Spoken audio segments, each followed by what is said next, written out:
Yo,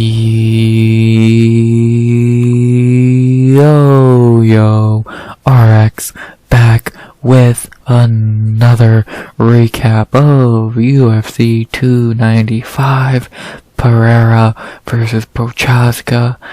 What a card. Card of the year, probably. If not, it's a close second. 13 fights, I don't think any of them were bad. I think every fight was good to great. Like, a shit ton of highlights and moments. A shit ton of fucking great fights.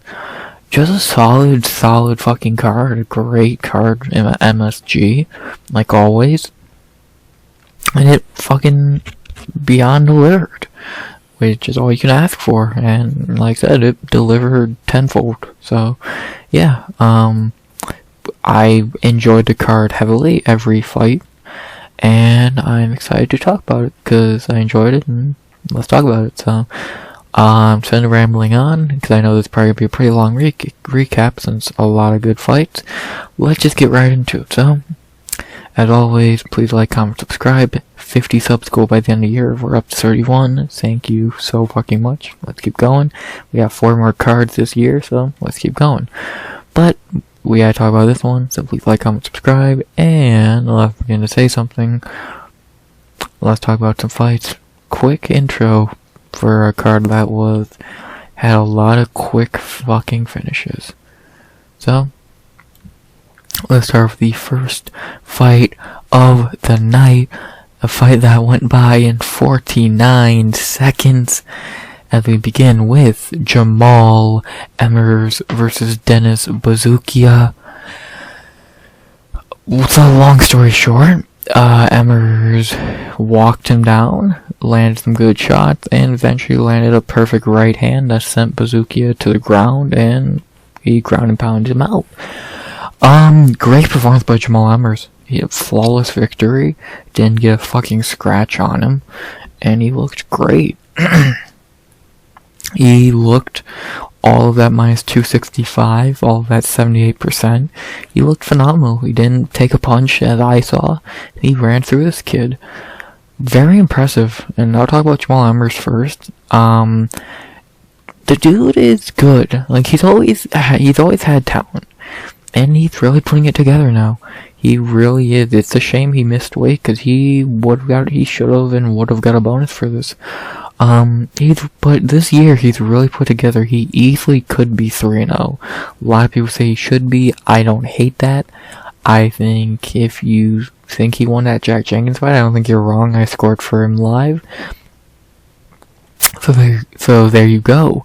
But yeah, he easily could be 3-0 this year, 3 wins in a row, and he's good. He's a really solid fighter. He's really been putting it together, man. And he's only 34 years old. He's getting a little up there, but still not too old. And he's looking the best he ever has. Like, in his first couple fights, he fought Giga in his debut. What can you really do? He fought this dude. So, I remember that fight. He looked fine. Sabatini snapped his fucking heel. But ever since his return from that Sabatini fight, he's looked phenomenal. So, good for him, man. He deserves it. He's a good fighter. And he's putting it all together, which is great to see. So, good for Jamall. He deserves it. Just a really solid fighter. Very well-rounded, smart fighter. On the other end of the spectrum, we have Denis Buzukja, who I don't have much good to say. I thought this dude had potential. He looked fantastic on the Contender Series last year. Should have got a contract. But then, ever since Kenji, I gave him benefit of the doubt with the Woodson fight. He stepped on short notice, fought a tough dude in Woodson, and actually he looked decent compared to what he looked like in this fight. He looked decent. Then, in this fight, he got ran through in 14-9. He looked worse. 49 seconds. You looked better on short notice in a fight you clearly lost against Woodson than you did in 49 seconds against Jamall Emmers. Come on, man. Like, he's just not it. He's not a UFC level fighter. I gave him 2 chances. I played devil's advocate with the Woodson fight. No camp. short notice, everything. Gave him benefit of the doubt. He looked okay. He had moments. I have nothing to say here. I can't defend this. He's just not UFC level, man. Simple as that. He's not UFC level. Like, and it's not like Jamall Emmers is very good, but dude, you're not UFC level. It's the simplest term I could put it. So I'm happy he did give a chance because he did show potential here, but he's just not been able to deliver in the UFC. So I think it's I'm never gonna pick him again. I'll say that much. I'm definitely going to fade him whenever he fights again, if it's in the UFC or somewhere. I only predict UFC fights, so I don't care about that other shit. But if he somehow fights in the UFC again, I'm fading him because he is not good. So yeah. So the only thing left to talk about is who should they fight next. For Jamall Emmers, really could be 3-0 this year, but overall this year he's 2-1. He deserves a big fight. Like, he's fought 3 prospects in a row in Ashkabov, Jenkins, and now Buzukja. He deserves an actual pre-step up. Gavin Tucker's not a bad option. Sungwoo Choi's not bad. David Onama I like. Ricardo Ramos I like. Daniel Pineda. He has some good options. He deserves a decent opponent. I like that Sungwoo Choi fight. That could be pretty good.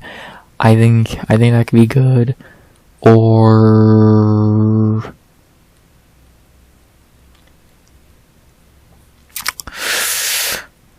Onama would be fun, but I don't see it. Ramos could be fun. Yeah, I like that Sungwoo Choi fight. I think that's a good option. Sung is coming off a good win against the prospect. I like that fight. I like that Sung. Let me look on the second page, because sometimes some could.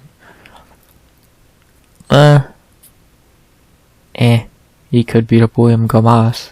Yeah, I like that Sungwoo Choi fight. I think Emmers deserves to fight someone coming off a win, someone who's not a prospect, and I think Choi is the perfect opponent for that. So yeah, I like that. Jamall Emmers and Sungwoo Choi, good fight, both coming off wins against prospects this year. I like it, so let's do it. And Jamall Emmers and Sungwoo Choi sounds like a great fight, my opinion. And then for Dennis Buzukja, who I don't even think would be ranked on the second page here, I say cut him. What are you really gonna do with him now? You're either cut him or you're not gonna give him a tough fight because he's gonna lose again. I'm still trying to find this motherfucker. There he is. I say cut him. What point is it to keep him? You're gonna either feed him to a young dude or feed someone to him. Who are you gonna feed to him? No, he's not good. So I say cut him. He's just not UFC level. You got a couple people from the contender. On this page alone, you can give him any of one on this page. Emil got a contract contender series. He can use ninth win. Silva, Luis, Steven, any of these guys could use ninth win, or you can feed Eric Silva or Jarno Ernst to him. I don't really see the point of doing this either or. I say just cut him. He's not UFC level, and I think it's time for him to go. So, yeah, I'm over the Dennis Buzukja experiment, and I think it's time for him to get cut. He's just not good. So, gave him 2 tries. He failed both. Time to go. But, yeah, not much more to say. Great performance by Jamall Emmers. Sad he missed weight because he deserved the bonus for this, but gotta make weight, bro. And who should they fight next? I like Jamall Emmers versus Sungwoo Choi, and Buzukja I think should get cut. Emmers and Choi, sounds like a fun fight, and Buzukja, you had your chances, time to go. Overall, great way to start the card, great performance by Jamall Emmers, and hope he gets the opponent he deserves in the next fight. So. So, yeah, good shit.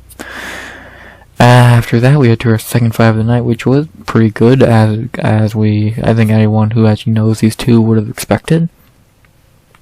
As we have in the flyweight division, Joshua Van versus Kevin Borjas. Pretty good fight. Very good fight. In round 1, Borjas was able to land a better shot, dropped Van, looked really good, showed a lot of good things. Then he gassed in round 2, and Van just could not hit him. He was glued to him that whole round, it seems. Every second, he was just fucking backing him down, punching him, and he took round 2. 1-1 going into the third, and the third was a lot like the second. Van walked him down and beat him up to a decision. And yeah, Van got a 29-28, which I agree with completely. I think that's the right scorecard. And Van walks away with his second UFC victory this year and in his career period. I'll talk about Josh Van first, since he is the dude who got the win, and I think there's one more to say. Van's good, man. Dude has a lot of heart. Great gas tank. He didn't look gassed at all by the end of the fight. He throws a lot of strikes. Really quick, good striker. He can get clipped, but he bounces. Sorry, that probably sounds fucking terrible. But yeah, he's a good prospect, man. He's only 22. Like, this dude's really good now, and he's one of those guys where you say, how good is he gonna be when he's 28, 29, 30? Like, he's good now. How good will he be down the line? And I think he'd be really good if he keeps improving, which he's already really good. His striking is clean. His heart, yeah, he's really tough. He's just a solid fighter, and a real name to keep an eye on in that flyweight division, because again, he's really good. So, and at 22, I think if he keeps getting better, he could be a real problem in that division. So, I'm very interested to see how Van matches up against the upper echelon of the division as it goes higher and higher and higher. And I think you do good, man. Just having a good gas tank alone can lead him into some wins. Then having crisp striking, being able to switch it up, having a good heart, you're not going to quit after you get dropped. I'm interested to see how he does. I think he's pretty good, and he showed it again here. Looked great against Lukas Sumakulov, beat him clearly. Looked great here against Kevin Borjas, beat him clearly. I'm excited to see how he does in his next couple fights, and I think he'll keep getting better. So, and that's worrying if he keeps getting better, because he's already really good now. So, yeah, Josh Van. To talk about his opponent, Kevin Borjas. Not very much to say about Borjas. He looked good. But his gas tank failed him. Like, if he could have kept his gas tank for a longer portion of the fight, he could have probably won this. Yeah, like, at least if he can keep it for another round, he would probably won the fight, because he was doing better work.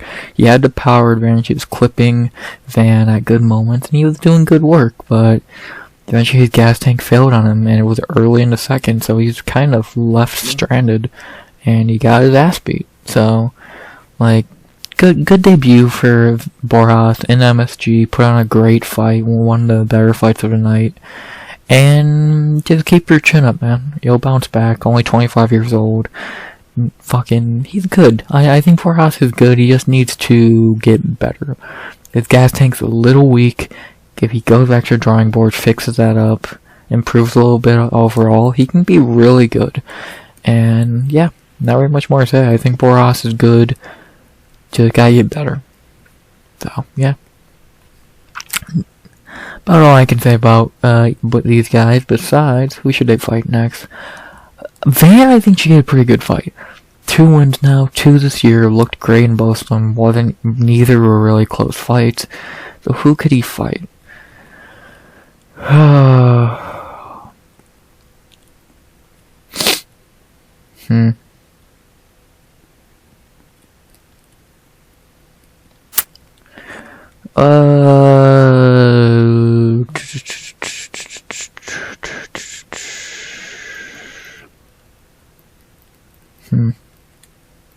Trying to think, like,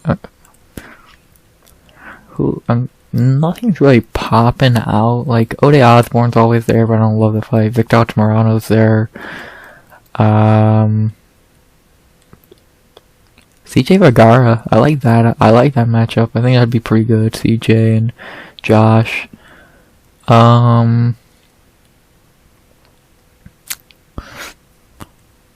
Yeah, I think I might go for that. I like this CJ Vergara fight. Not really seeing anything else I like. So yeah, I think I like that fight. CJ, really decent opponent, really a good veteran on a 2-fight winning streak. I think that'd be a good fight. Like 2 tough dogs. I like that fight. CJ and Van, book it. I think that's a really good fight, and I think it could easily be 5 of the night on any card. So yeah, CJ Vergara and Joshua Van.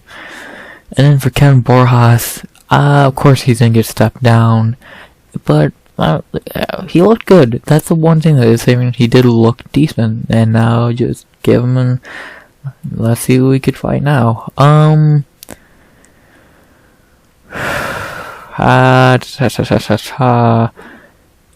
Edgar Shiraz is not a bad option. I like that fight. I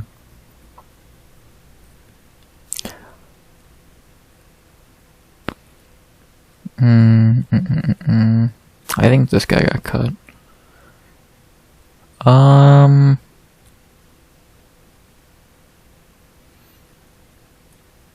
Yeah, I think I like that Edgar Shiraz fight. I think that'd be a pretty good fight. Yeah, I like that fight. Shiraz and Borjas. I think that'd be good. Shiraz coming off what really should be a win. So yeah, I like that. I like that fight for both guys, and I say why not do it. So yeah, I like that. Kevin Borjas and Edgar Shiraz. Book it. I like it. It could be a really good fight on any card also. Flyweights just a really good division. You know, like, most fights are going to be good in that division, I've noticed. So, nice. There's not really much more to say. Great fight between 2 really good prospects.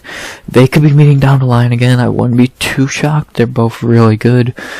And who should they fight next? I like Joshua Van versus CJ Vergara. I like Kevin Borjas versus Edgar Shiraz. Van and Vergara would be a great fight.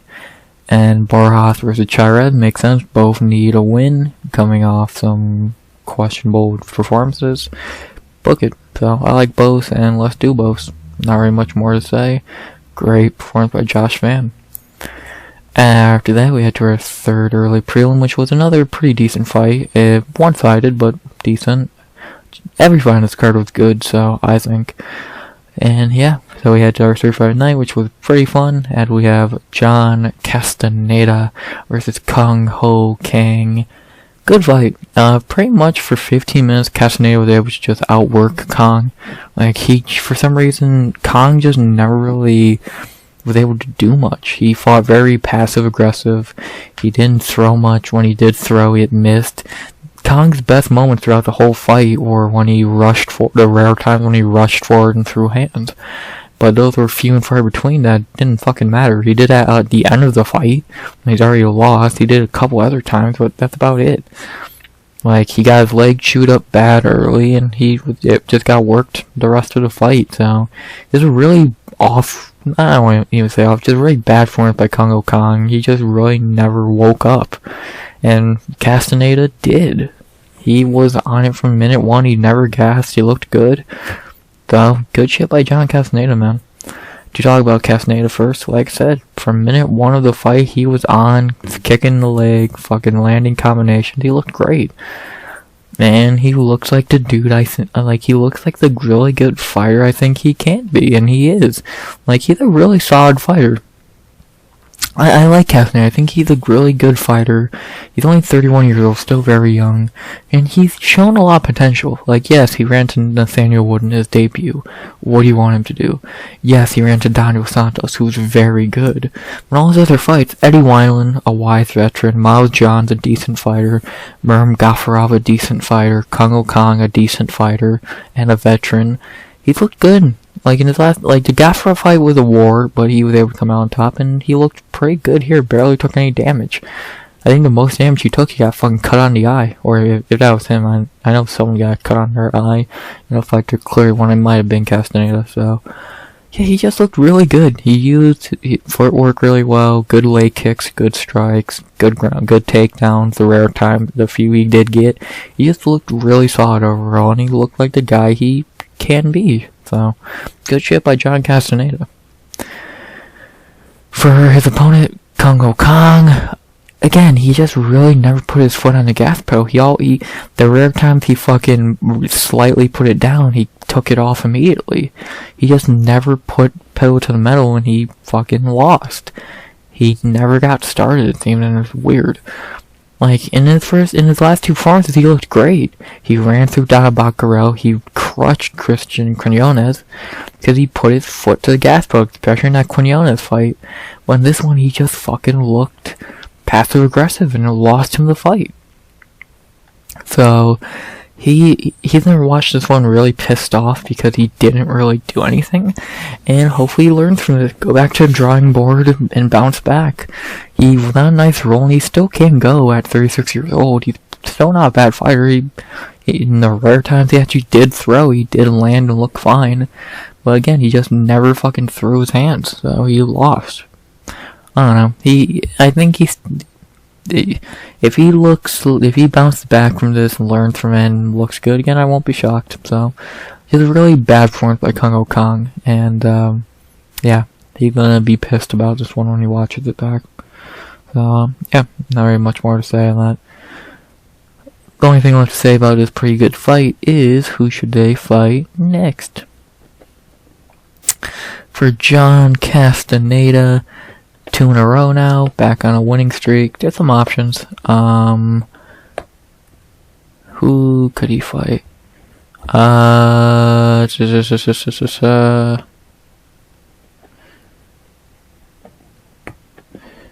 Sergei Morozov's not a bad option. He's always there.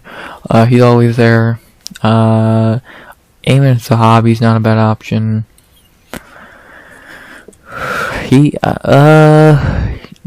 Castañeda's really starting to enter this category of, like, pretty good unranked fighter. I like that Hani Barcelos fight. I think that'd be pretty good. Hani's 2 in a row now. I think Castañeda could get that fight. I like that fight a lot.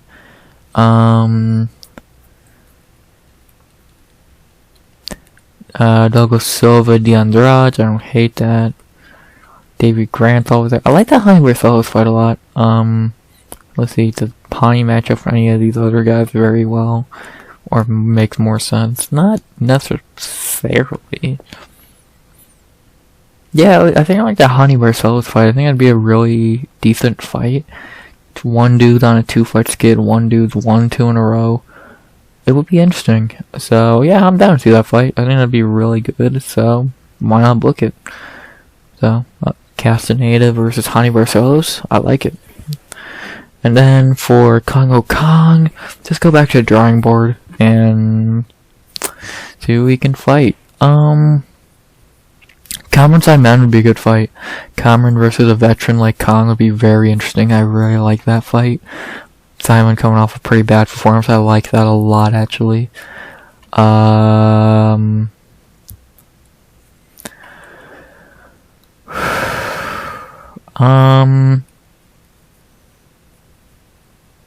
Yeah, I think I might go with that fight. I think it's a really good option, and it makes a lot of sense, I think, so why not do that? Yeah, I like that. Do it. Kang and Cameron Simon, I like it.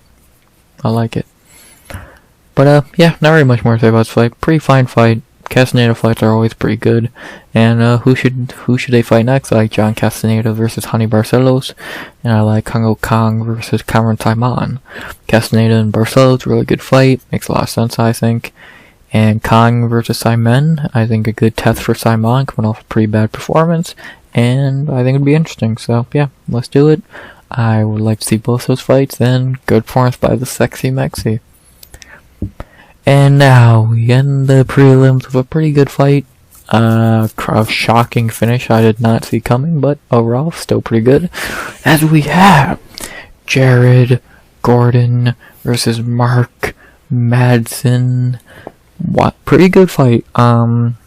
Pretty good finish. Like I said, for most of round 1, it was Madsen was getting the better of him, but Madsen always looks good to start the fight, I should say. Was like doing good work in the clinch, like landing some good shots. Gordon had his moments, but nothing crazy.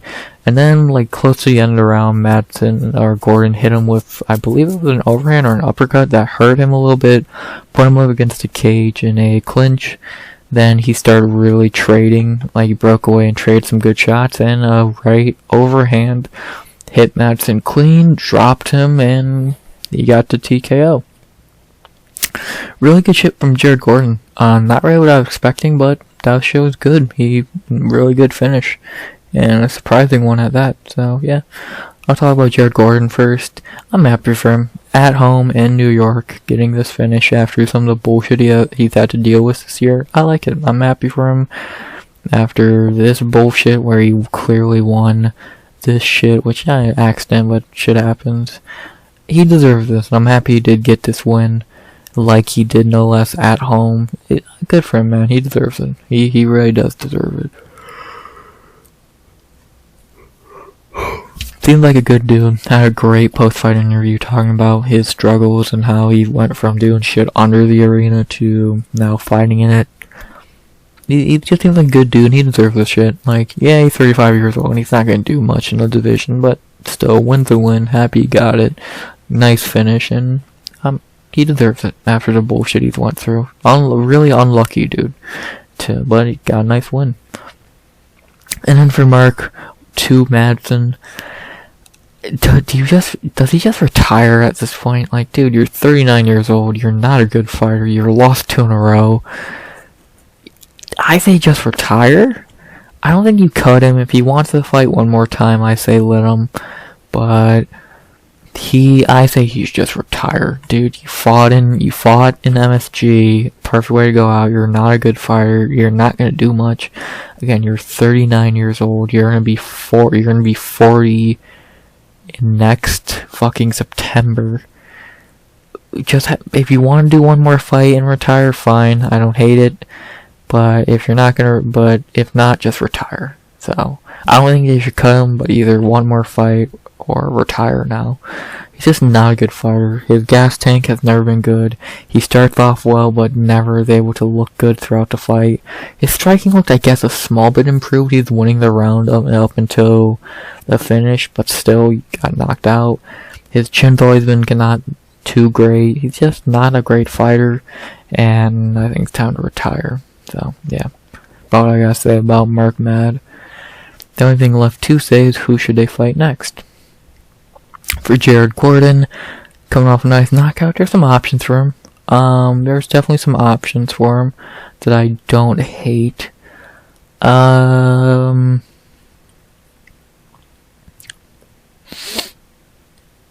Michael Johnson's always a good option, a dude who's always there to fight. Ludwig Klein's never a bad option, I don't think.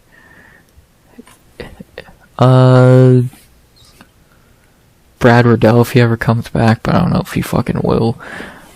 Garam, coming off of a loss. Diego Fieta, but I think that's a little... Ain't Diego ranked still? Or no, he got taken out the rankings, yeah. But that's not terrible.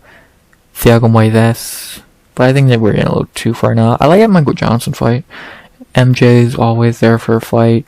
2 veterans who had some luck and some unlucky moments. I don't hate it.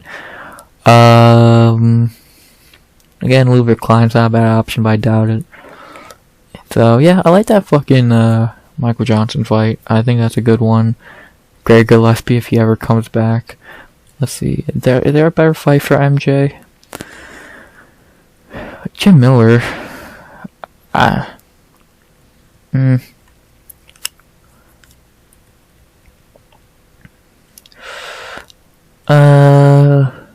Yeah, I think I like the Michael Johnson fight. Like, I don't really know what it like. I guess Ludwig Klein is not a terrible option. But,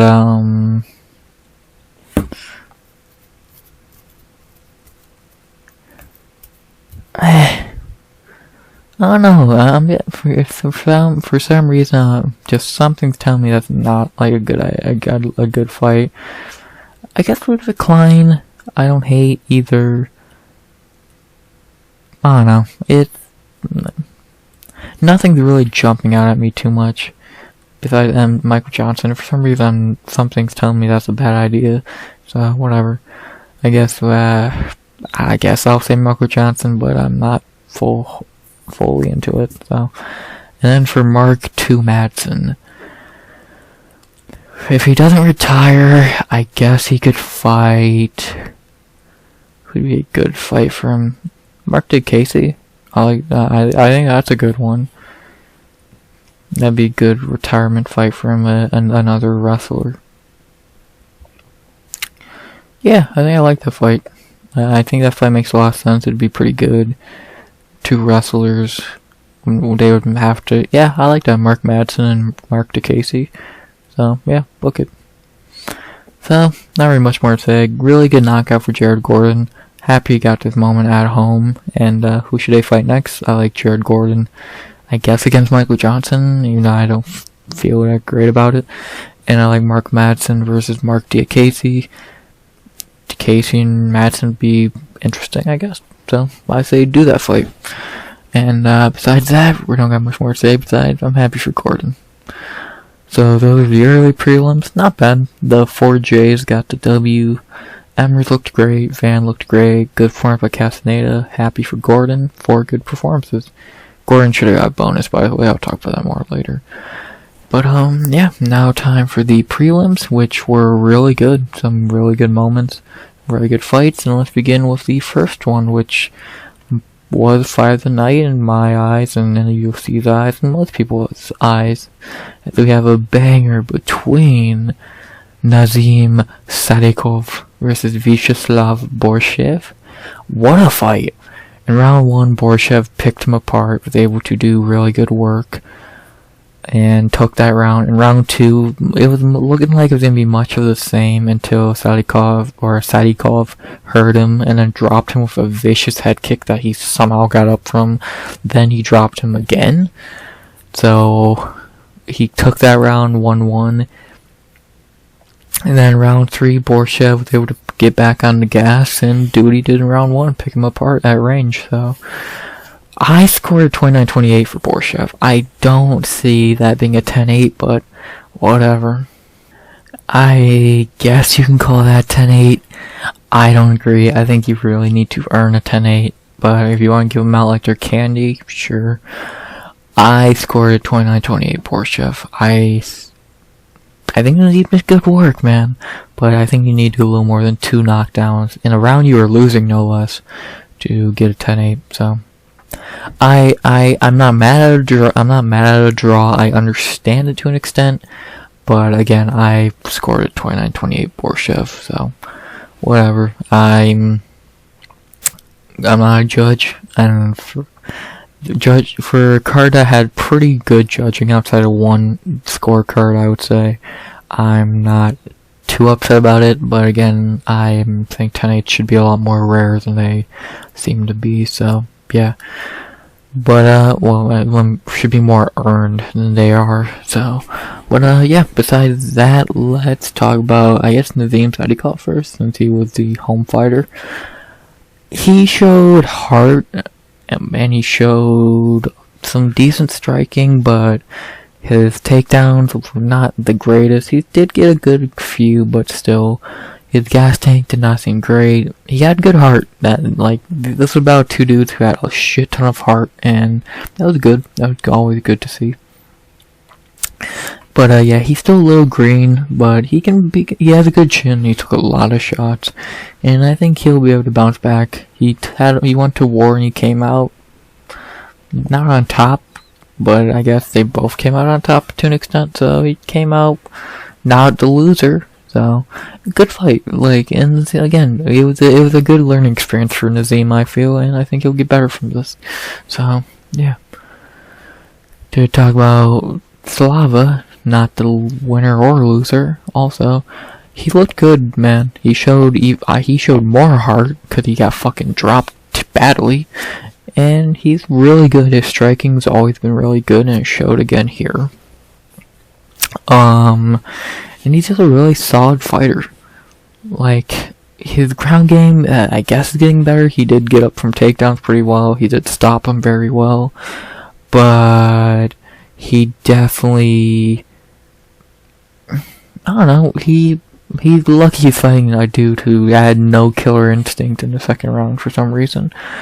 But yeah, he looked fine. He looked fine. I think he won the fight, and it was kind of a learning experience for him also. 31 years old, he's getting better, I guess, but I want to see a little more. His striking is good, but that's not the problem. His gas tank looked good. He had the better gas tank. It's his ground game, I think, and if he can, like, not have a weak ground game, fighting him's gonna be a problem.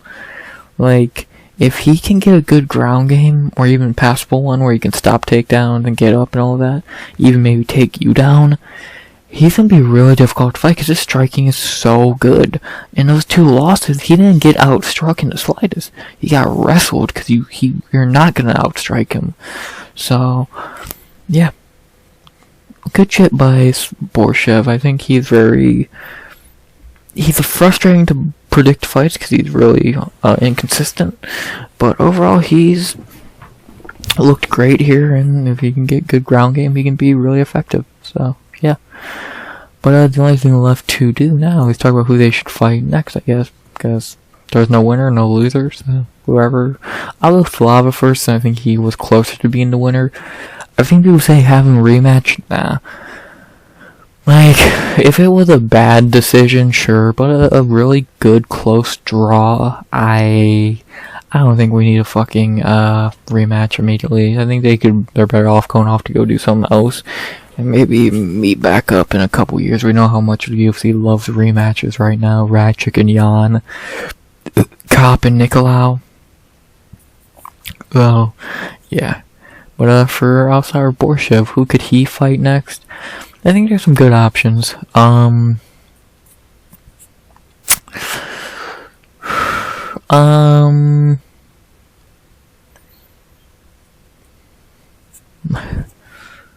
think he deserves a little bit of a step up from this.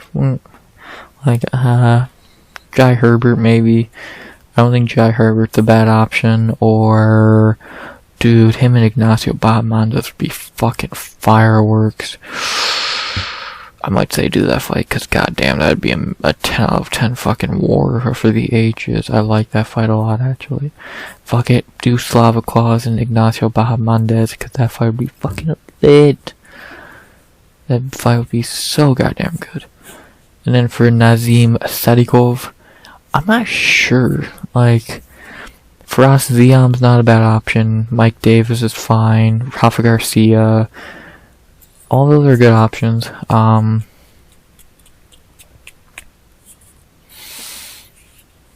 Yeah, I could see any of those 3 being the fight you do. I think any of them work. I would say Firas Ziam, probably. I think he would be a good test coming off a really hard war. I think that'd be it. Like, Mike Davis would be good too, a nice veteran, or even Rafa Garcia, a pretty good fighter. But I think Firas Ziam makes the most sense. I think it'd be a good fight. Ziam on a 2-fight winning streak, on a nice roll right now. Lengthy dude, good with ground game, decent striker. I like it. So, yeah, let's do that fight. Makes sense in my opinion, and why not? But, yeah, really great fight. Fight of the night in my eyes, and like I said in the UFCs, I know this did get fight of the night. I guess I would bonus it up right now. But, yeah, and the other thing I have to say is who should they fight next? I like Nazim Sadykhov versus Firas Ziam, and I like Viacheslav Borshchev versus Ignacio Bahamondes. I think both are great fights that you should do. I get why people want to see them rematch, but I'm okay with a draw in this scenario because they brought to each other, and I thought it was a great fight. So, yeah, great performance by both guys. Thank you for a great fight, and move on to the next. After that, we head to the easiest fight to predict all night. Not going to waste much time on it. We have Mateusz Rębecki versus Roosevelt Roberts. Shocker, Rębecki ran through him, took him down, smashed him, armbar next. Took him down, armbar next. He really didn't do much besides just armbar him. So I'll just get right to the point. Who should he fight next? Because, yeah, Rębecki looked great. He looked flawless because he fought a shit fighter on short notice. I don't hate rebooking that Aliev fight. I think it'd be an amazing fight. But at the same time, seeing either one of those guys lose would kind of suck. So who could Rębecki fight? On a 3-fight winning streak now in the UFC, 3 wins in a row. Rafa Garcia's a good option. Rafa's a lot like Rębecki, same body type, I feel. That'd be good. Sorry about that. Garam Kucheladze is not bad. I don't hate Diego Fieta idea. Thiago Moises.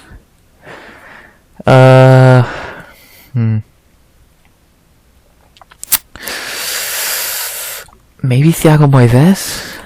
Nah. I don't know. I don't mind a Rafa Garcia fight. Rafa's won 2 in a row now. I think that could work. Good, like a good veteran test for Rębecki. I like that. I think that would make a lot of sense. Again, you could rebook the Narulo Aliev fight, but I really don't want to see. In this case, with 2 really good prospects, I don't really think you need to rebook that and do that fight right away. Maybe down the line. Especially Aliev's second UFC fight, you really don't need to do that. So I'd rather see Rębecki fight Rafa Garcia, I think. So yeah, I like that fight. Rafa and Rębecki would be really good, and I say do it. Rafa can really test him, I feel. How old is Rafa? I think he's only like in mid-30s. Damn. Yeah, I like that fight. I think that'd make a lot of sense. That would be a really good fight. So I like it. Do it. And then Roosevelt Roberts cut him. Not very much to say. He's terrible like always. He still sucks, and he's only ever gonna suck. So yeah. Thank you for stepping in on short notice. It's time to get cut again. So yeah, all I gotta say. Only thing I'll say now is who should Rębecki fight next. I would like to see him fight Rafa Garcia. I think it would make a lot of sense. Good test for Rębecki fighting another dude who, striking-wise, I think is not far off from him, but wrestling-wise, I think Rębecki is a little bit better of a wrestler, if I'm correct. So I like it. And I think it'd be a good fight. So, do it. Rębecki and Rafa Garcia makes a lot of sense. And I would like to see it happen. So, yeah. Great performance for Rębecki. Dude's really good. Let's see how he does in the next one. After that, we head to our 3rd fight of the prelims, a fight I hyped up all week, and I don't think it fucking disappointed. I enjoyed it. I think it was a pretty good fight. I thought it could have been better, but I thought it could have been a lot worse. Look, I guarantee you I'm one of the few people who actually saw it was going to be a good fight. I guarantee people thought this fight was going to suck. So, yeah, I'm happy it was a good fight. And so yeah, of course I'm talking about Loopy Godinez versus Tabatha Ricci. Really good fight. I enjoyed it. Like I said, I thought it was a very entertaining fight, and for 15 minutes they pretty much went to war, had a dogfight. In round 1, Loopy did a lot of good work, dropped Ricci with a nice shot. Ricci did something at the end, I guess like a little jab or something that hurt Godinez, but that's about it. Clear round for Godinez. Round 2, a lot of the same as round 1. Loopy was able to just fight better with her hands. Ricci shot some takedowns, never got close to getting any of them. So I think another round for Loopy. And then round 3, I would say the closest round of the fight. Ricci did her best work in that round, but I still think Loopy won that round, and I scored it for her. So I would say I had 30-27 Loopy to Godinez, and I think either of these 2 scorecards can be right. This is some of the most insane shit I've ever seen. This is either A, you bet on Ricci, B, you didn't pay attention, or C, I don't even know. Like, if you want to give Ricci the most generous scorecard I could give is one of these. Giving her the most generous scorecard I could give is this one, I feel. She lost round 1 clearly. She lost round 2, I think, pretty soundly. Round 3, fine. You want to give that to Tabatha Ricci? I'm okay. There's no chance in hell she won the fight, let alone all 3 rounds. You're insane. When I heard that, I was like, are you fucking kidding me? And actually, like, again, the card didn't have many decisions. It only had 1, 2, 3, 4 decisions all night. 5. 1, 2, 3. Yeah, 5 decisions all night, and this is the only bad scorecard out of the 5. Everything else I think they got right. Again, Nazim's 10-8 is a little questionable, but I understand it. There's no excuse for this. What the fuck did you watch? So, I would get your parlay had Ricci in it, but nah, bro. Nah. I actually want to talk about Tabatha Ricci first, because I think a lot of people might fucking, might give up on her after this, and I don't get it. Like, did she look good? No. She looked actually she didn't look great. But, she's still very young. She's 28 years old. Fucking, I think she can get better, and I'll say, like, we know her ground game is great. It's her striking that's the problem, and I thought it was pretty good going into this fight. She looked good against Jillian. Yeah, she was not perfect, but she looked fine against Jillian, striking wise. But man, she did not look good striking here. She looked very, very bad. But I think give her a year, 2, 3 years, if she can fix her striking up, she could be a top contender.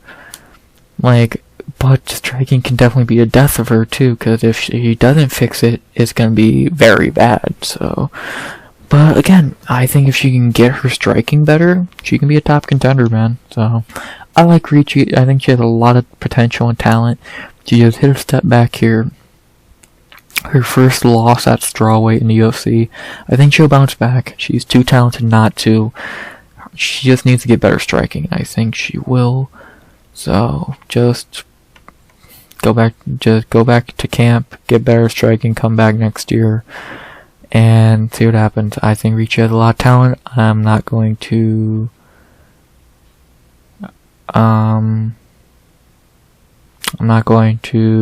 call her a fraud or anything like that, 'cause that is stupid. So, yeah.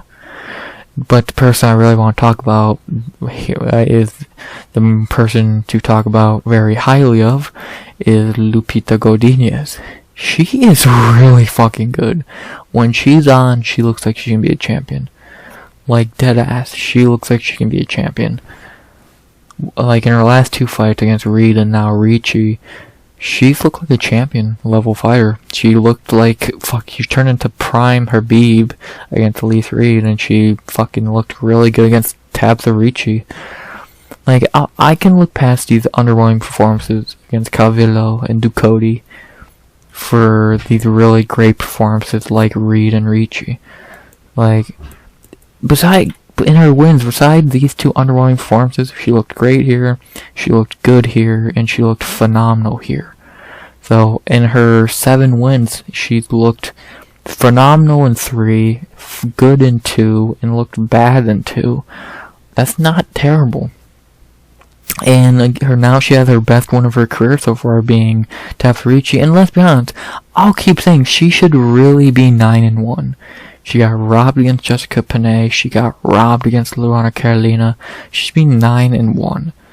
And a record of fucking 14-1 is a pretty nice record to have.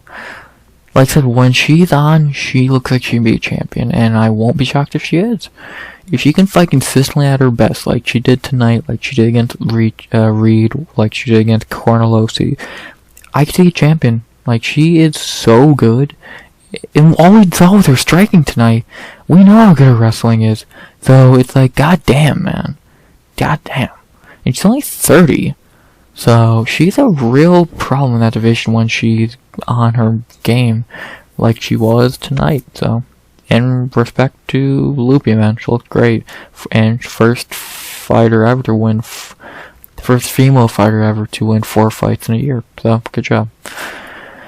Undefeated in 2023. So, good shit, Loopy. But, yeah. The only thing left to talk about is who should they fight next for Lupita Godinez, now entering the top 10. This is where I think it's interesting. Who could she fight?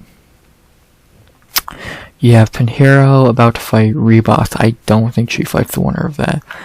You got, she already fought Angela Hill. Carolina, makes no sense to fight far down like that. Marina Rodriguez, I have no idea what you really do with her right now. I've heard some say Loopy versus Jandiroba. I love that fight. I really fucking love that fight, and I might say you do that fight. Because I'm not sure what else you can do with Loopy. You're not gonna have, like, again, I guess you can have her fight the winner of Pinheiro and Ribas, but I don't love that. Marina Rodriguez, but I think Rodriguez could fight someone else.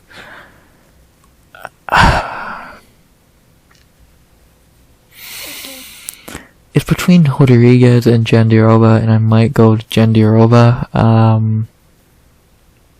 Yeah, I like that. I really do like that. Marina could fight someone. Marina probably could fight the. Let's think. The weird person in this is Marina Rodriguez, because who could she fight? She's not gonna fight Dern again. She's not gonna fight Andrade. Well, actually, you know, I'll talk about that more later, but you know what? Ooh, I like that shit. But, yeah. But, yeah, I think I like Loopy Godinez versus Vienda Jandiroba. 2 great grappler, ground fighters, but striking-wise, it's so clearly for Loopy, it's kinda silly, so, yeah, I like that. I like that a lot, actually.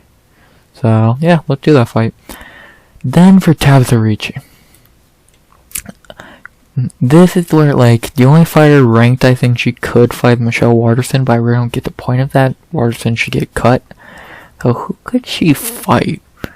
She's gonna have to fight out the rankings at this, I would guess. Like, maybe she fight Angie? No. Angie should fight Carolina, so... maybe Michelle Waterson. Nah. Who's close to the rankings that she could fight? Like, all the prospects kind of fucking lost lately. Luma Lukbumi? You know what? I don't hate that. I really like that fight, Luma and Tabatha Ricci. It's like, it makes sense. Makes a lot of sense. Fucking, again, Waterson makes the most sense for a ranked fighter, but she should be cut, plus, I get, it's between Waterson and Luma Lukbumi, I guess. I really don't know who else she could fight, like, Gomes, Yasmin, both coming off losses. Aspen, I don't think it's her time yet. Ducote, no, like, I like that fight. I like Luma Lukbumi and Tabatha Ricci. I think that'd be a really good fight. I'm down to see that fight. Luma deserves to get a rankings fight, because she's been really good for years. So yeah, I'm down to see that. So yeah, let's see it. Loopy and Ricci, book it. I think that just screams a great fight. So yeah, not really much more to say. For the fight I hyped up all week to be great. I said it was one of the top 4 best fights on the card. It might not have been that in hindsight. On paper it was, in my opinion, and I think it was a great fight. I think it was really good. Showed a lot in both fighters' games, both females' abilities, what they need to get better in, mainly for Ricci, and I think it was a good fight. So, and who should they fight next? I like Loopy Godinez versus Vienda Jandiroba. I like Tabatha Ricci versus Luma Lukbumi. Loopy and Jandiroba sounds like a great fight. Makes a lot of sense. 10 versus number 6. And Ricci versus Luma. I like Ricci shouldn't fight out the rankings, and she's gonna drop a couple spots. I like it. And it would be a fun fight anyway, so yeah. I would say do both fights. And I'll end it on this. I won't be shocked if these two are rematching sometime down the line, a couple years when they're both higher ranked. If it's even for the belt, who knows? these two are really good. I think these two could be the future of the division. These two with many others like Asman, Mora, Yasmin, etc. So, Gomes. So, yeah. Great fight between these two very good fighters. And now we end the prelims off with a fight that was good. I think was fine. Could have been better, could have been worse. And we have Steve Erceg versus Alessandro Costa. In round 1, Erceg was able to fight really well. Fight like if I remember, he hurt Costa. Was able to just fight really well behind, like with his reach, fight really smart. Costa was getting very frustrated early, and Erceg fought really well off of that. Took round 1. In round 2, Costa fought a lot better, hurt Erceg twice, like dropped him, looked really good, took that round, made it a 1-1 fight going into the third. In round 3, for some reason, Costa was completely okay with being held against defense. I guess he thought he won round 1. And Erceg took the fight by winning round 3 by holding him up against the cage for 5 minutes. And yeah, Erceg gets his second UFC win. Costa gets his second UFC L, even though I think it would be his first real one in my opinion. Yeah, it was a fine fight. Kinda fell off at the end, but what can you do? Let's talk about Steve Erceg first. Erceg's really good. When he's fighting smart behind his jab and is using his reach, he's really good.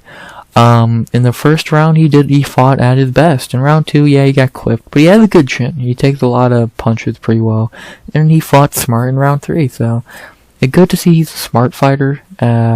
First of all, and second of all, it's good to see that he can fight in different ways. He has good ground game. He has good striking. He's a good fighter, man. He's really high.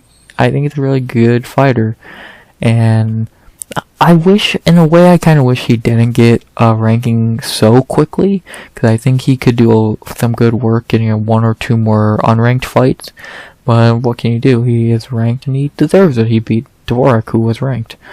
It still is. Excuse me. But, yeah, Erceg's good, man. He's 28 years old. He has a lot of potential. Again, I wish he wasn't ranked so soon, because he could really develop a little more. He don't need to develop much, he just needs a little bit of work. I really think right now, how he is, he really couldn't match up too well against a higher echelon of dudes, but I think he could match up pretty well against most of these guys. Maybe not Mikhaev and Kopp, but everyone else I think he can match up really well against, and we'll see how he does against them. So, I like Erceg. I think he has a lot of talent, but maybe being ranked so quick could be detrimental to him, but maybe I'm wrong. To talk about his opponent, Alessandro Costa. Costa looked good at moments. He got really frustrated really quickly, like in round 1, like 2-3 minutes in round 1, he was pretty annoyed, fighting really annoyed. He hits pretty hard. He has good kicks. He fights really well at times, but then he fights really bad. Like in this fight, in round 1, again, he got mad. In round 3, he fought very whatever, like he was up 2-0. A little bit of a mental issue there, I'm not sure. He needs to just like fight completely. If he fights really just for 15 minutes, really smart and sound, he could win. He could really win fights. He could have won this fight, I think. But he fought way too angry in the first and way too passive aggressive in the third, like Kang, in that way where he was very relaxed for whatever reason. And yeah, I think he's really good. I think he's a good prospect. Dude's like 27 years old, goes to a great gym, trains with guys like Diego Lopes and Loopy Godinez. So he's a good fighter, but he definitely needs to relax in the cage. He needs to relax at times and then actually wake up at times. So yeah, overall I think he's a good fighter, and good for him for stepping in, getting this opportunity, and I think he'll get better from this. So yeah, good shit from Alessandro Costa. Only thing left to say now is who should they fight next. For Steve Erceg, I'm not sure. Tagir's booked. I assume it's Archie booked. I think he is. I think he's booked for, yeah, he's fighting Nascimento. I don't hate that rebooking that Matt Schnell fight. That seems like a really good fight, because I'm not sure who else he could fight. He deserves to fight up. Like, these two are booked. I don't love that Tim Elliott fight. Like, it makes sense, but I don't love it. I like rebooking that Matt Schnell fight. You already had it booked once. Schnell pulled out of this fight, so just rebook it. So, yeah, I like it. Makes sense. And, yeah, would be a good fight. For Alessandro Costa, go back to the drawing board, fix a couple things in your game, and bounce back. Who could he fight? Or who should he fight? Nate Maness is a good option, I feel.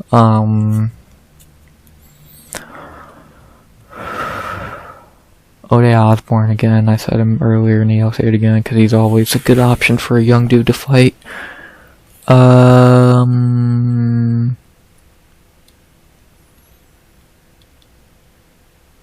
Yeah, I like that Nate Maness fight. Nate coming off a really nice win. I forget who I said Maness should fight, but I guarantee you it's not as good as this fight.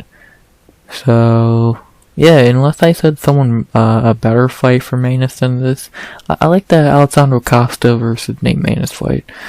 I think that would be a good one. And, yeah, I think I would like to see that. So, I say do that, because I'm not really seeing much else I like for Costa. Again, Ode Osborne, Victor Altamirano. That's about it. So, yeah, I like Maness and Costa. But, yeah, besides that, pretty good featured prelim between two pretty good young flyweights. And, yeah, who should they fight next? I like Steve Erceg versus Matt Schnell, rebooking that fight. And I like Alessandro Costa versus Nate Maness. Erceg and Schnell, again, rebook it for a reason. It'd be a good fight. And Costa versus Maness makes sense. Costa needs a nice win. Maness coming off a nice win. Book it. Not really much more to say. Good fight. Those were the prelims, and they were fine. Great fight here. Good performance. Good fight. Good fight. Which is a really solid prelim. Won the better of the year because there's no bad fights. And now move on to the main card. An hour in. Oh boy. This can only get interesting. One of the best main cards of the year. Almost perfect. Talk about that later. But let's get into the first fight of the main card. As we have a fight that did not go long, but it went long enough. We have Diego Lopes versus Pat Sabatini. Wow. What a fucking performance by Diego Lopes. Pretty much they were doing a little bit of striking, and then eventually Pat shot a takedown. Lopes clipped him with some shots as he got up. He hurt Sabatini bad, really knocked off his equilibrium. And then ground and pound him out for the win. Great fucking performance by Diego Lopes, who I'm definitely going to talk about first here, because this dude's a problem. He is really good. Like, his ground game is great. His striking is good. He has good power. This dude's going to be a fucking issue in that division. He's lengthy and tall as shit. He's really a lightweight, it seems. He's just really good. And I think he's really gonna cause people issues in this division. Because he's just really good. He's only 28 years old. He has a lot of fucking potential. He's confident. He's good.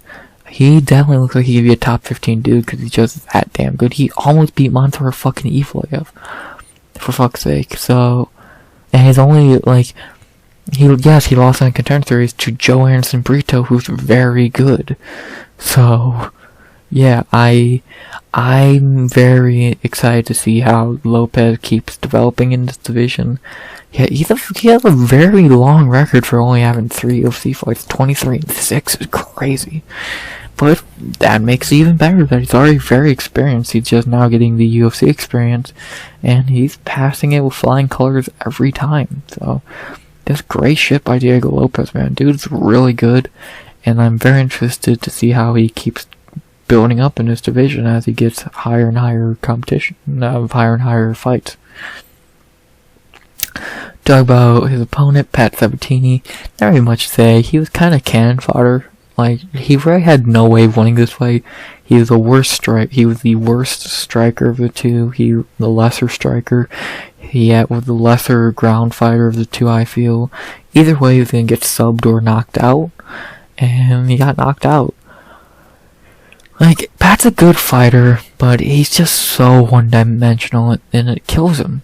Like, he had no striking. All he wants to do is get on top and control you for 15 minutes or until he can get a finish. That's all he's done in all his wins. He did that against Tristan Connolly. He did that against Jamall. He did that against Connolly, Lutz, Laramie, and Almeida. And then Emmers, he just lucked into a fucking heel hook in a fight he was kind of getting beaten. So, he has potential, just he's not that. He's one-dimensional, which is the worst thing, I think, one of the worst things you can be as a fighter. So, yeah, just really not, he really needs to improve quick, because now he's 2-2 in his last 4, 33 years old. His back might be against the wall, and I don't know how good that's going to go for him, so we'll see. I think Pat has talent. He just really needs to deliver on the talent. He just needs to put it all together. So, yeah, not a great performance by him. Only thing left to say now is who should they fight next? For Diego Lopes, there's some good options. You could give him a ranked fight now. I don't think anyone can complain. I love the idea of him, Alex Caceres. I think that'd be beyond interesting. I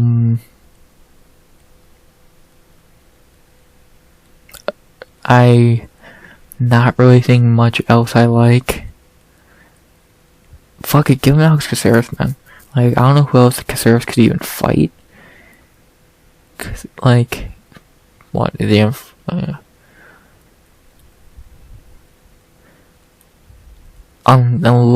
only person I could see him fighting is Bellagio, but Bellagio should fight Nate or Billy. So yeah, I like fucking Diego Lopes and Alex Caceres. I think it makes a lot of sense. I think it works very well, and I would love to see it happen. If not Caceres, you have Dan Ige, you have Lerone Murphy, you have 3 options for Diego. He deserves any of these 3. More likely it'll be Caceres or Ige, but Murphy's there too. So yeah, I would like to see him fight Caceres. I think that would be a very entertaining fight, and I don't think anyone would say otherwise. So, yeah, I like that fight a lot, and I would love to fucking see it happen. So, let's book it. And then for Pat Sabatini, he really needs a good performance in his next fight after this. Who could he fight, though?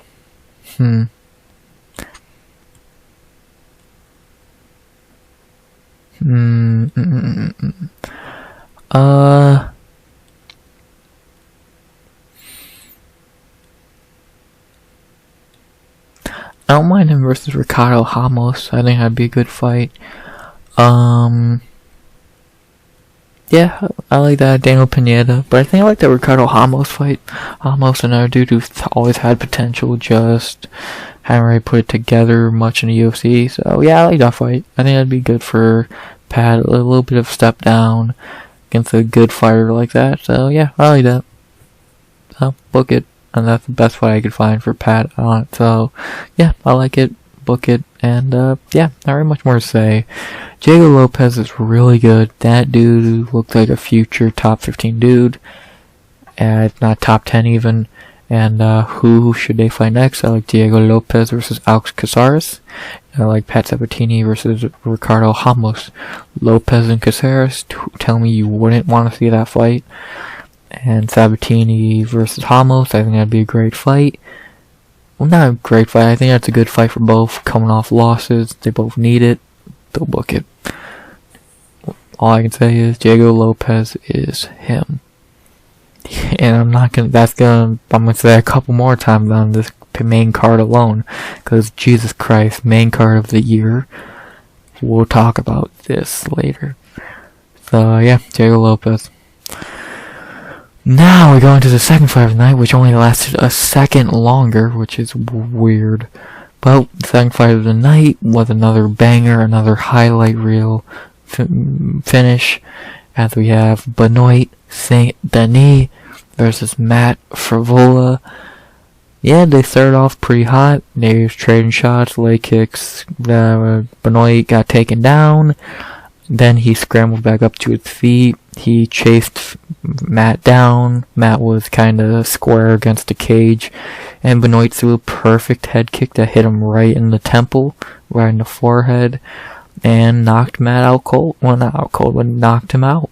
And 2 shots on the ground later, Benoit wins.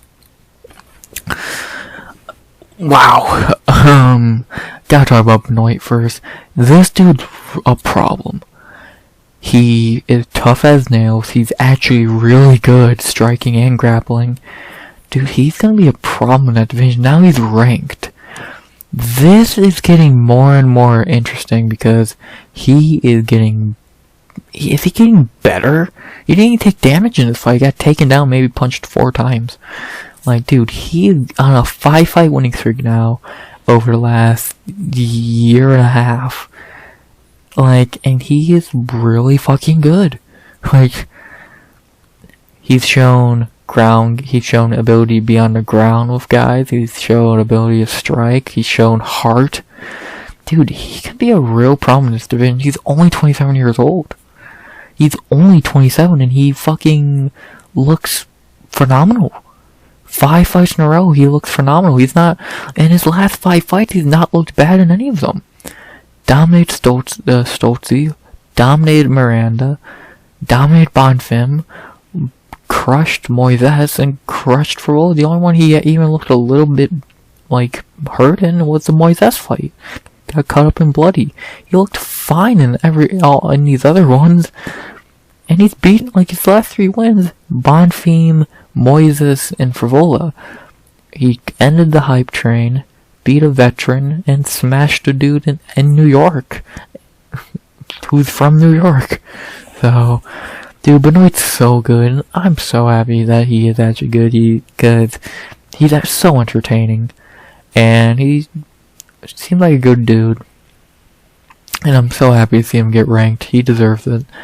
And he's the best Paris fighter. Like, I don't care. Name a better one. Manon's a close second. He deserves the main event the next fucking Paris card. Because god damn is he good. God fucking damn. He is so good. So entertaining. Never will have a boring fight. He's just that damn good.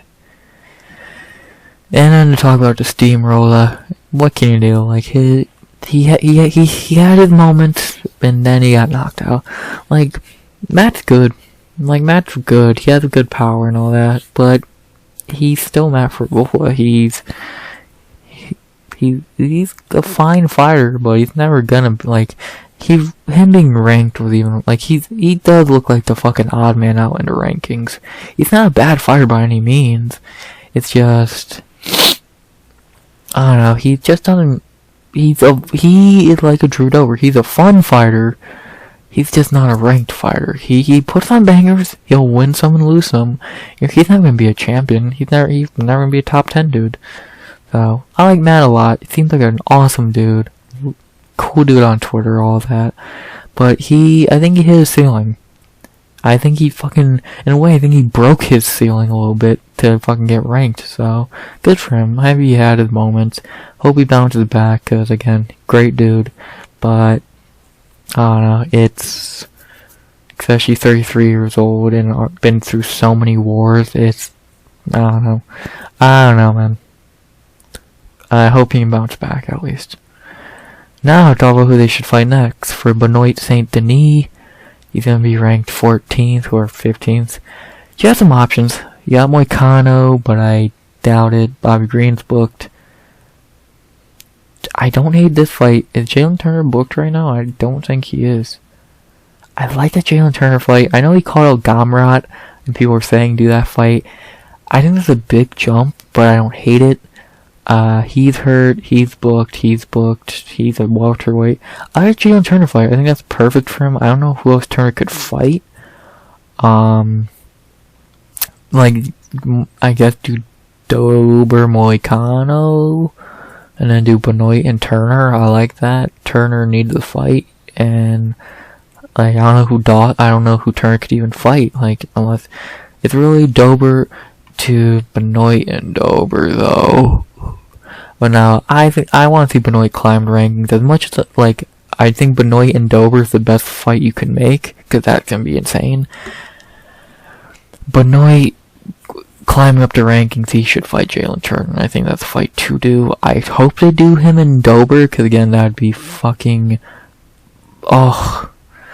But I think Turner makes the most sense. He deserves to climb the rankings, and if he wants to do that, I think Turner's the guy he should fight. So, let's say they do put him 14th or 15th. He fights number 11 and beats him. He's now number 11 or higher, and keep climbing. If he beats Turner, 1 or 2 more wins, he could easily be up here fighting for the belt. So yeah, not really much more to say. I think Benoit should fight Jalen Turner, and I think that'd be a really good fight anyway. And then for Matt Frevola, I'm not really sure who could he fight. Like, I just say keep putting him in fun fights that he could win or lose. Don't put him up against fucking a prospect or a wrestler. Just give him fun fights.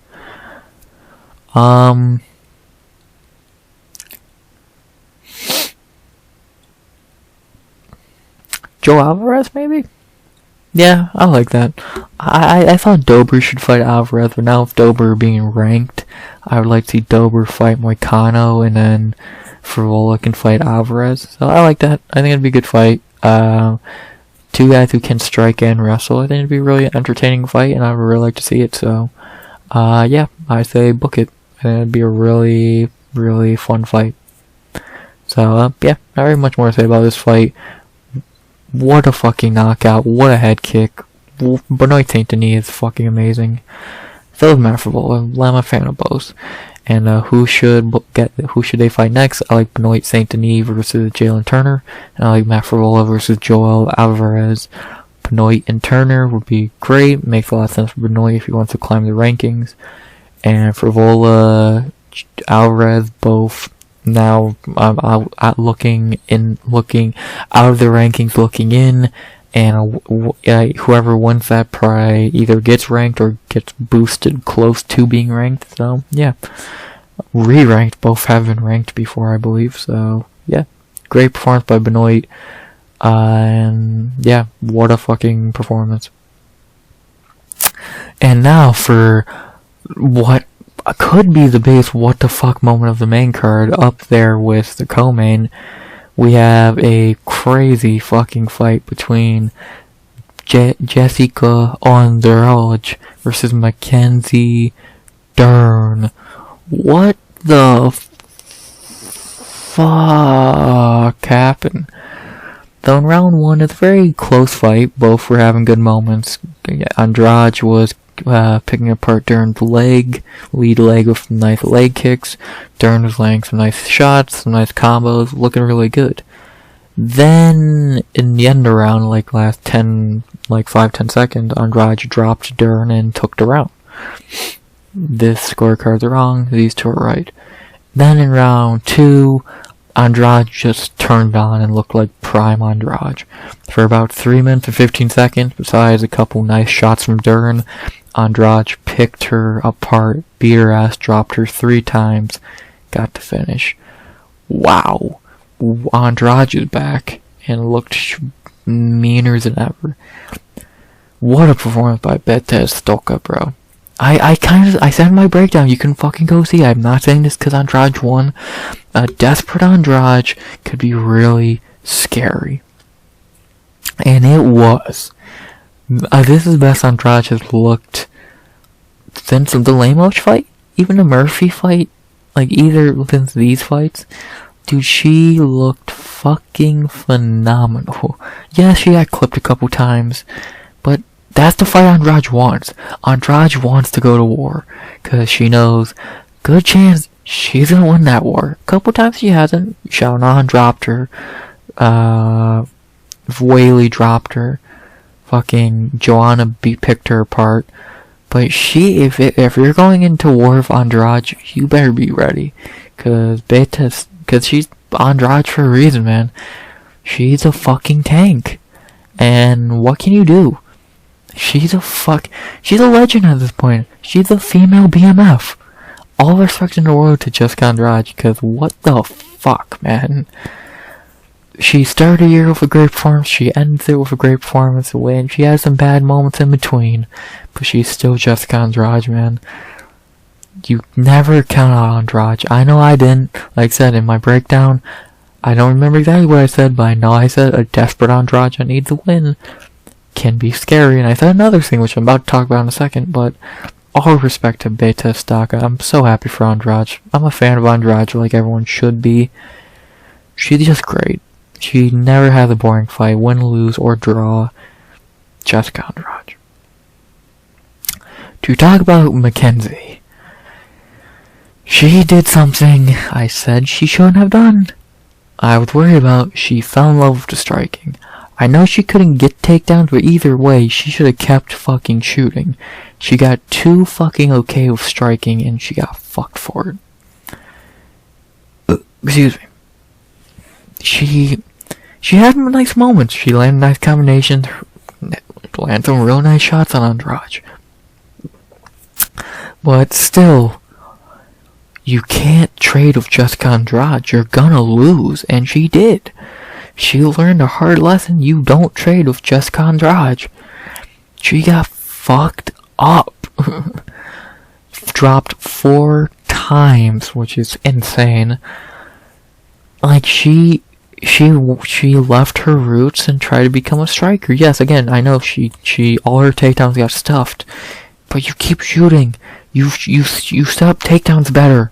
You don't fucking just keep fucking trying to strike with someone who's kicking your goddamn ass.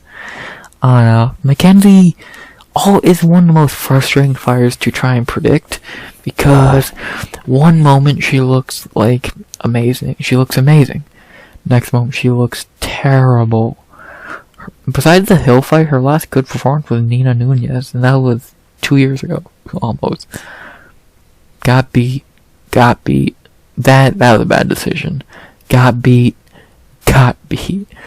How bad is Angela Hill if you really think about it? Jesus. I don't know. It's weird. Dern fucked up.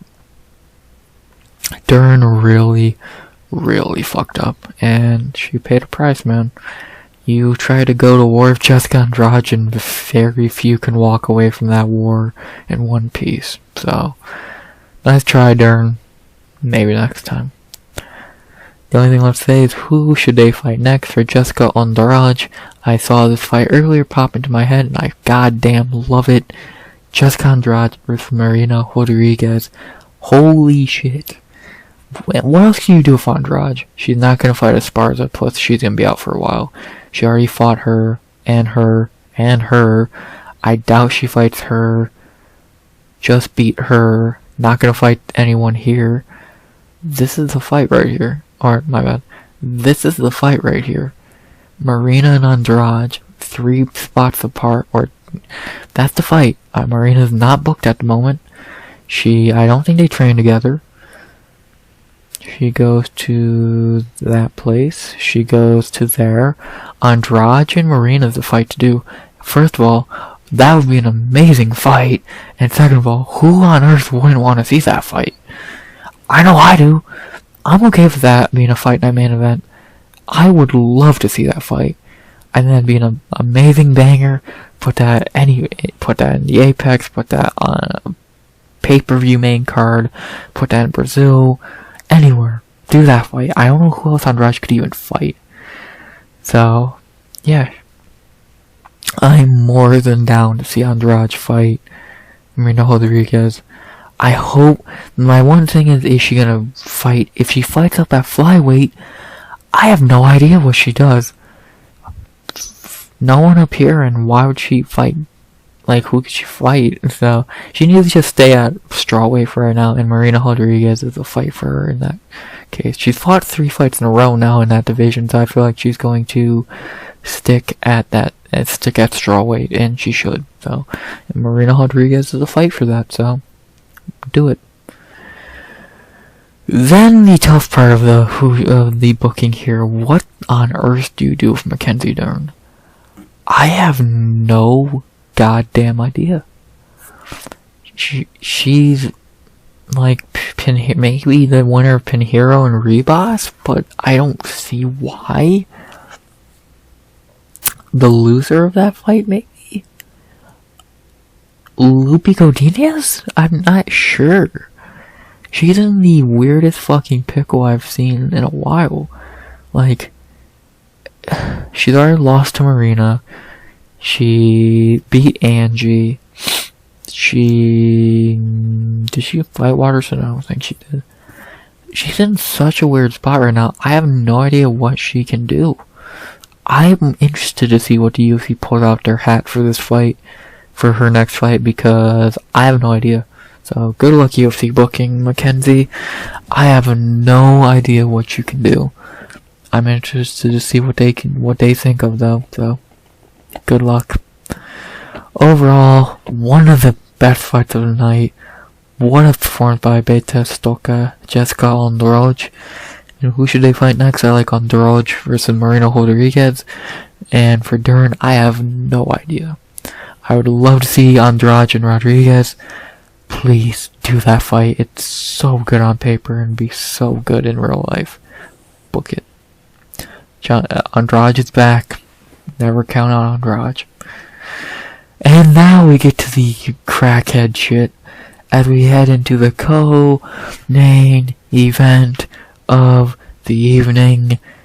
Tom Aspinall versus Sergei Pavlovich. What the fuck happened, bro? Jesus Christ. So, early Pavlovich landed a nice shot that hurt Tom, but then Tom came back and cracked him in the head, killed his equilibrium, did it again, dropped him, and knockout for Tommy Aspinall, your new UFC heavyweight champion of the world, Tom Aspinall. What the fuck? I can say with all certainty, all confidence, all anything, this man is the best heavyweight in the world. I can say that with whole confidence. He's the best heavyweight in the world. Let's look at the rankings. He's gonna retire soon, and he's washed anyway. He sucks. Just beat him. He's old. He's not good. Mid. He's overrated, not good. Already beat him. Come on, now we're getting silly. Tom Aspinall's the best heavyweight in the world right now. He is so good, it's silly. It's fucking silly how good he is.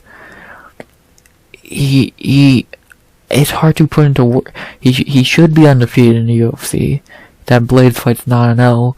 And again, he's the best fighter. He's the best heavyweight in the world. He might be one of the best fighters in the world. He is so good, it's fucking silly.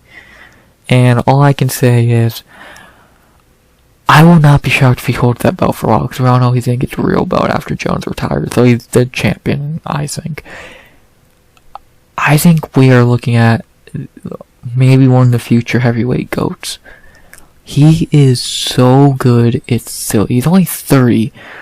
Let's say he go a couple years, 33, 34, holding that belt, couple defenses. I could see him breaking Stipe's record.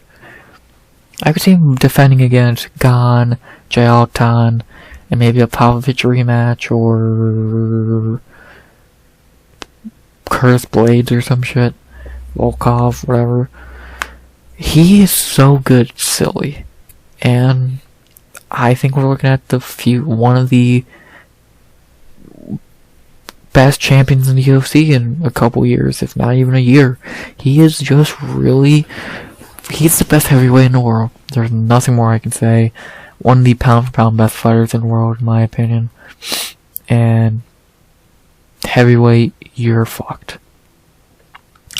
To talk about Sergei Pavlovich for a second, I can't say anything bad. He lost to a great fighter. I would say he's the third best heavyweight in the world, behind Jones and Tom. I think he's good. I think if they fight 10 times, he might win 5. Tom might win 5. they are probably 1A and 1B for the future of heavyweight, man. Pavlovich is only 31. I can almost guarantee they might rematch again. And I think this time the belt will be on the line in a different way. It'll be defended, not up for grabs. So, Pavlovich is great. His striking's good. We didn't see his ground game. The only time we saw him on the ground was when he was out cold. And yeah, nothing bad to say about Pavlovich, man. He's really fucking good. I don't know what to do for a fight here, because in a year from now, when Tom's not gonna fight again until he retires and then Tom's the real champion. So I would say do Pavlovich and Gane, and the winner fights Aspinall for Tom's first title defense in a year. I'm okay with that. I'm really okay with that. I think it makes a lot of sense. So yeah, I like that. Do Pavlovich versus Gane, the winner fights Aspinall. I'm down. I don't know who wouldn't be down for that.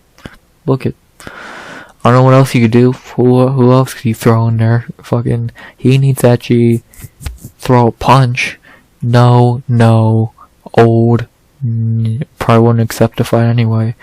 So yeah, I like that. Tom fighting the winner of Gane Blade or Gane Pavlovich. I like it. Do it. All I can say, Tom Aspinall is the best heavyweight in the world. What a fucking performance. Just wow. Adding on to the holy shit of the night. Good shit, Tom.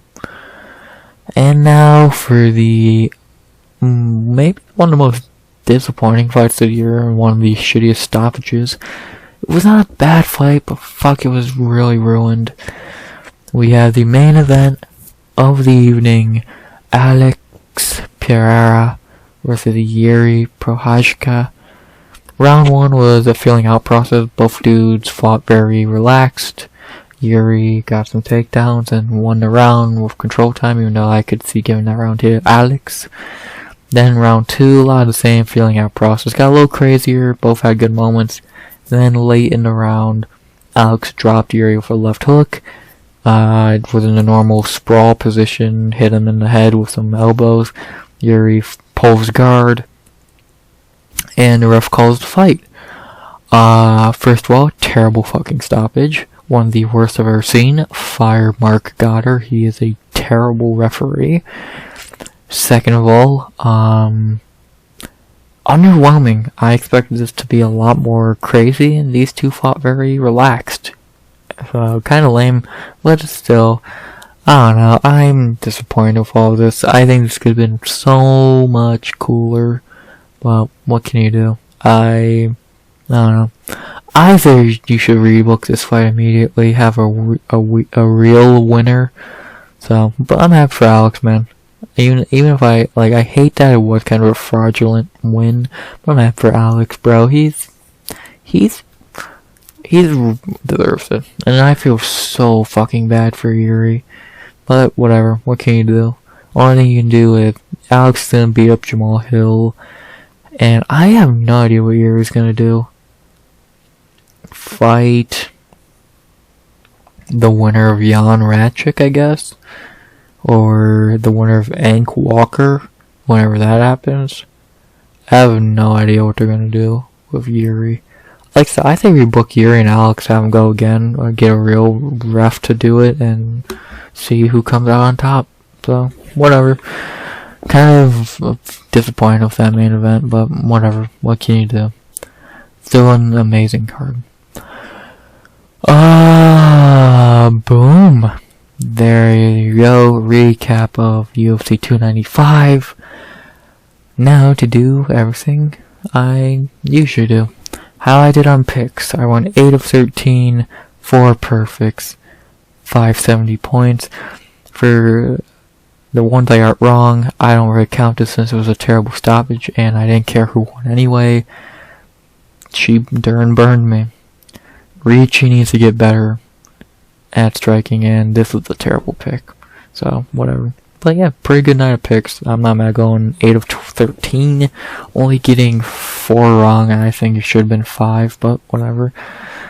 what can you do?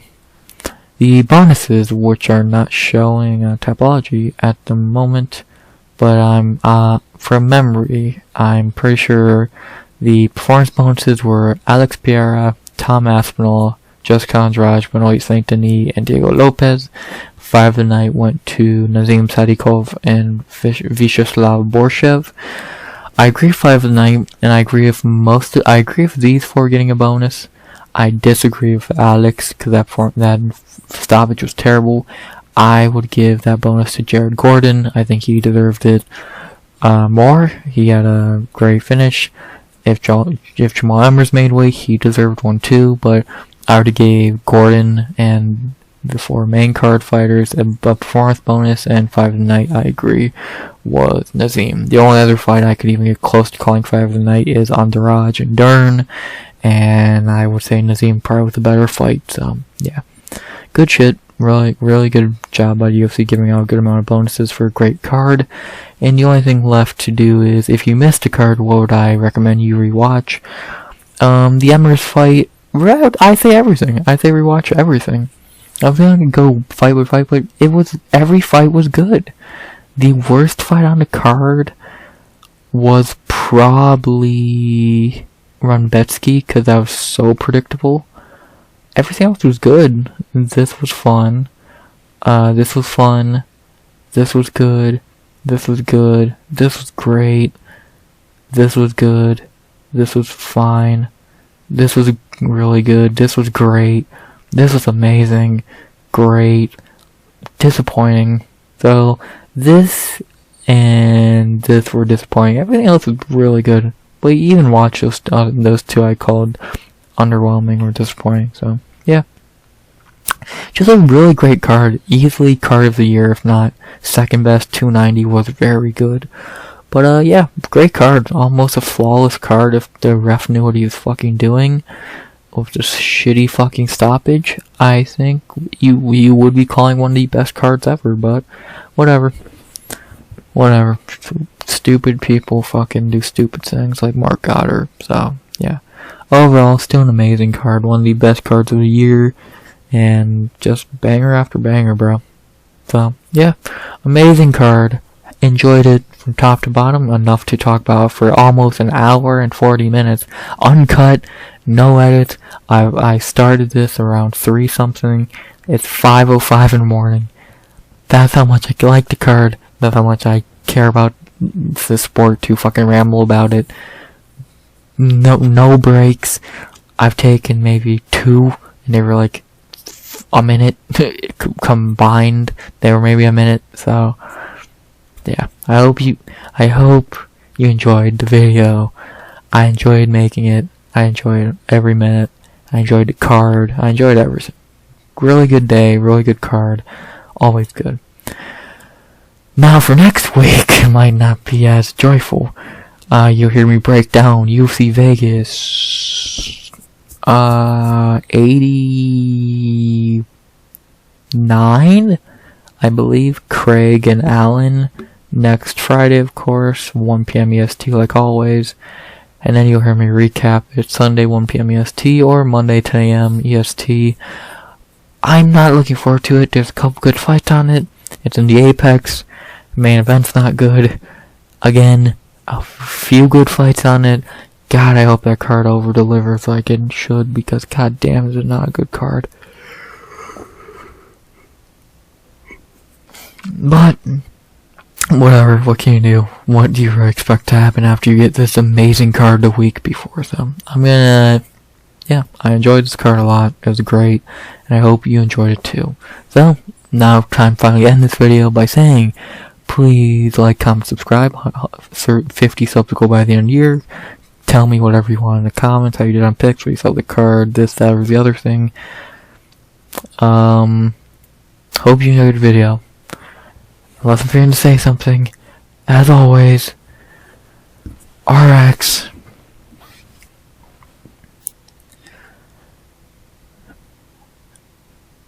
Out. What a card.